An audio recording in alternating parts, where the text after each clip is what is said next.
everyone, Trina here, and this is Origins of Soul 5.2.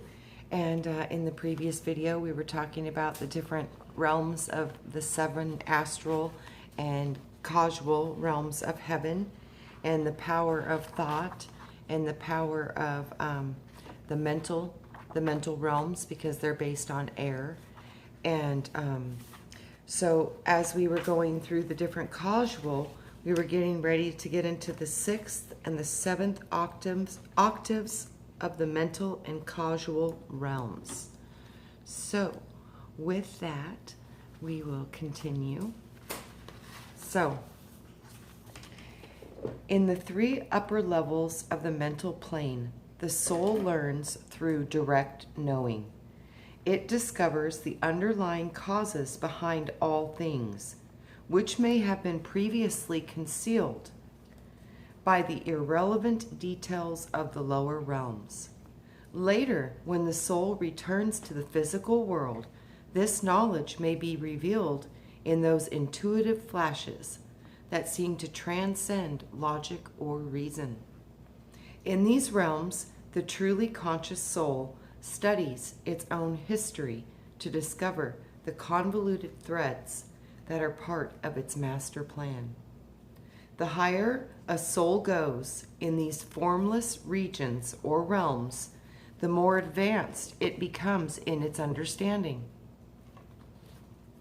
This means that when the soul eventually returns to earth, it is no longer drawn into the petty dramas and struggles of the material world, because it is more attuned to the pursuit of truth that is found in its spiritual or intellectual life.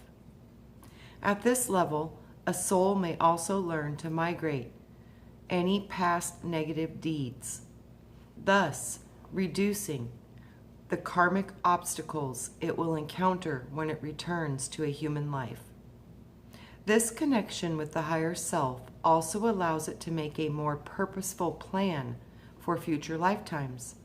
Plus, this connection with the causal self allows it to imprint its newly acquired physical, emotional, and mental bodies, which change with every new incarnation, with a strong sense of purpose.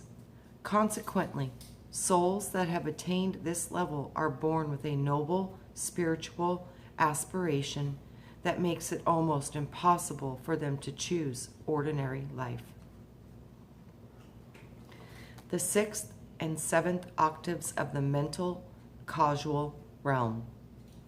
Those souls that achieve the 6th level of the mental causal plane have made a connection with the mind of God. From this point on, the soul has gained insight into the deeper questions that confound the ordinary rational human mind. Paradoxes are resolved in ways that formerly did not make sense. These souls become the channels for spiritual, creative, and archetypal wisdom. At the 6th level, the soul has reached a point where it is in constant communication with the masters. Whoops, dropped my book. Good thing I didn't lose my spot. Okay. So at the 6th level, the soul has reached a level where it is in constant communication with the masters. Many of the great spiritual adepts make their home in the 7th octave, although others are stationed at various levels throughout both the astral and mental planes.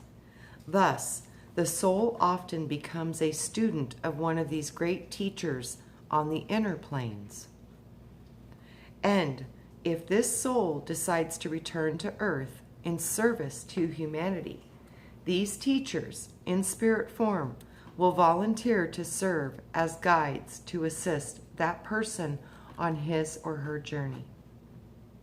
The 7th level of the causal plane is the dwelling place of the great councils of light and the master initiates who have served the evolution of humanity for eons. These spiritual adepts have gone through their own cycles of incarnating in former ages of the world. Finally, achieving the wisdom that we are still working to attain.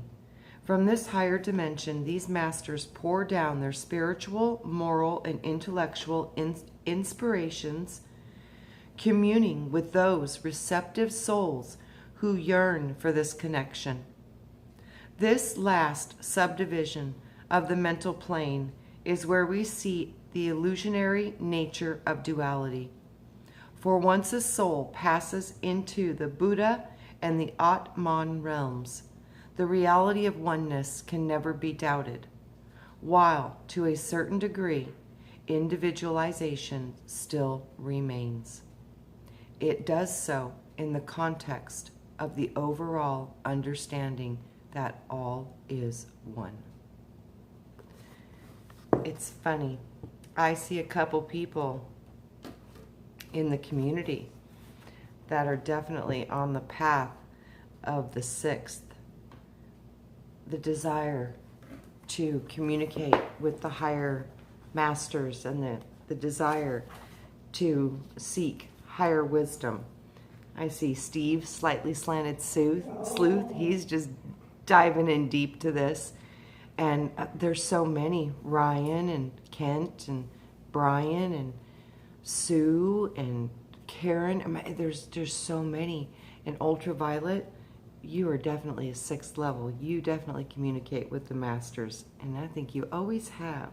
So many of you are obviously high level beings, because if you guys were seeking this kind of information and diving into these pretty much hidden truths, this means that we are coming from these levels of knowledge, which means that we've earned it and we've been through a lot of these teachings before. And that's why we're here now, is to hopefully reconnect with that wisdom that we hold inside of us and share it with our brothers and sisters so they can awaken to their powers and their gifts and all the wisdom that they've obtained through lifetimes of incarnations. My puppies are playing. So if you hear strange noises, it's just my puppies. So, Heaven's number one principle. The great Master Jesus taught, "There are many mansions in my Father's house." John 14:2.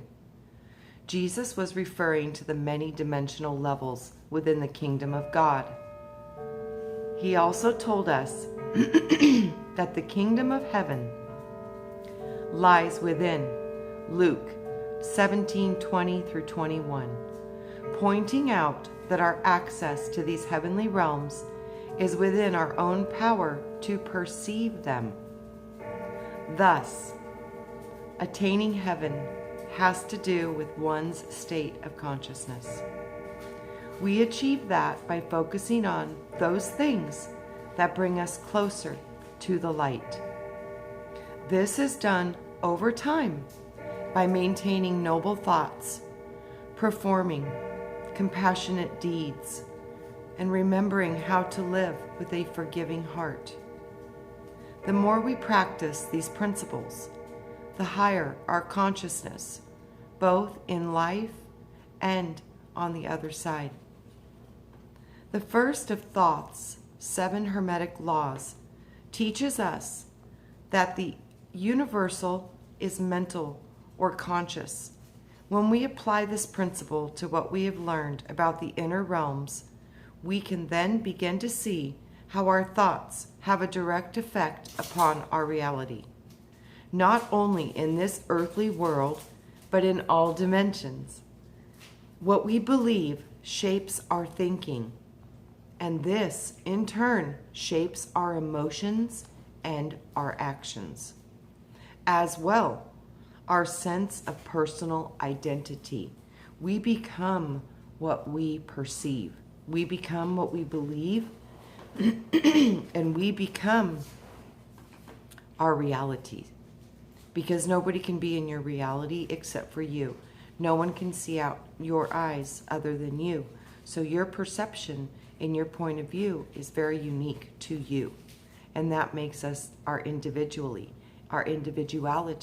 It literally comes from the different things we have seen, felt, and experienced while here on this life. So, our thoughts also shape our relationships to the rest of creation as well. Seeing others as friends or enemies, part of our tribe or something to be feared. Oh, really? Remember, Jesus taught us that those who judge others will be judged in return. Those who harm others will also be harmed. Those who spread love will also be loved. And those who seek to find the beauty in others will discover that in their inner beauty will grow stronger every day. This also means that through our thoughts, words and actions and energies,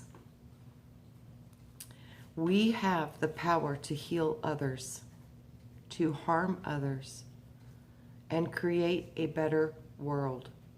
This means that we must learn how to focus on the things that bring us happiness and inner peace. Realizing this, we can choose to open a path before us that will change our lives and accelerate our journey home. We can learn to sow the seeds of humility, kindness, and service in our daily life, for it is these actions that will bring us to greatness. Are you two crying? Oh, you two, settle down. Okay, next we're getting into part 3, our Genesis matrix. Okay, that which is part of our soul is eternal. These lives are countless, but the soul or spirit that animates us throughout these myriad of existences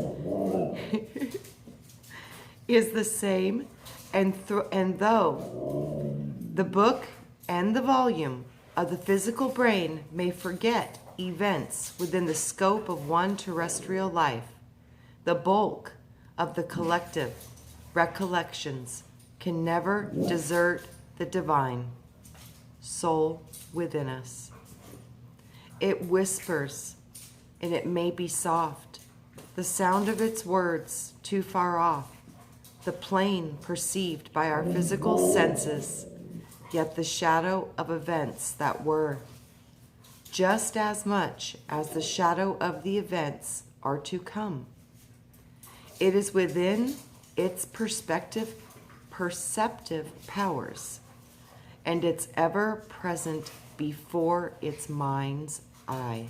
Helena Blavatsky. What we see, we create, and what we perceive, we become. So what we think about, we will be about, and what we believe about is what we will become when we leave this existence and go into the next. So the evidence is overwhelming with every religion, every dogma, every occult hidden practice.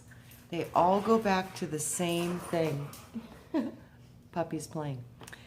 The fact is that we go where we vibrate, and we will go to the level of intelligence, consciousness, and karma that we've created in this realm. So, we are now entering into chapter 10, the Great Chain of Being. I may have to get the dogs outside to go take a break. Cody, Zodi. Oh yeah, they're like, it's game on.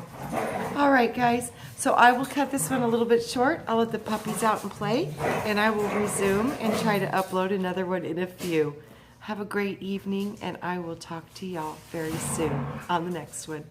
Much love. Bye-bye.